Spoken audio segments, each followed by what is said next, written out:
સુરતના પાલભાટા ખાતે cricket ground પર બનાવાયેલા રૂમમાં રાત્રિના સમયે ઊંઘી રહેલા 3 સિનિયર સિટીઝનના જનરેટરના ધુમાડાના કારણે ગુંગળામણના કારણે મોત નીપજ્યું હોવાની આશંકા સાથે પોલીસે તપાસ હાથ ધરી છે.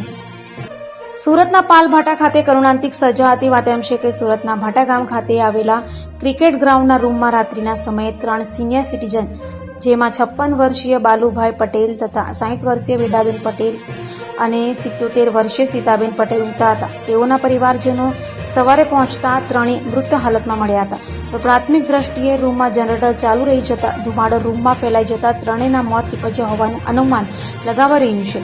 જોકે હાલ પોલીસે સ્થળે દોડી જઈ FLLની મદદથી ત્રણેયના મોતના કારણની તપાસ શરૂ કરી છે. સાથે ત્રણેયના મૃતદેહ PM માટે નવી સિવિલ હોસ્પિટલ ખાતે મોકલી અપાયા છે. તો પોસ્ટમોર્ટમ રિપોર્ટ આવ્યા બાદ જ ત્રણેયના મોતનું સાચું કારણ સામે આવશે.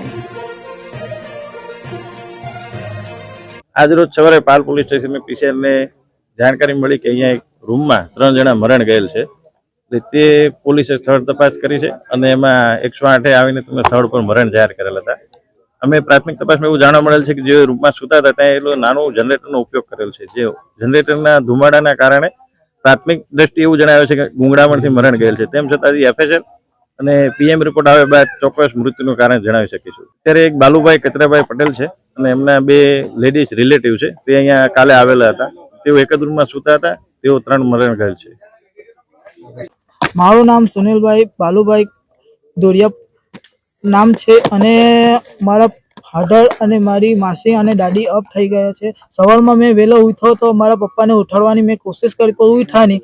તો મને બીક લાગી કે અચાનક મને રડવું આવી ગયું. તો હું બધાને મેચ રમવા આવડે એમને જાણ જણાવી કે ભાઈ તમે અહીંયા આવો. અહીંયા આવીને એ ભાઈ લોકોએ જાણ જણાવી કે 108 અને પોલીસ વાળાને જાણ કરી દીધી.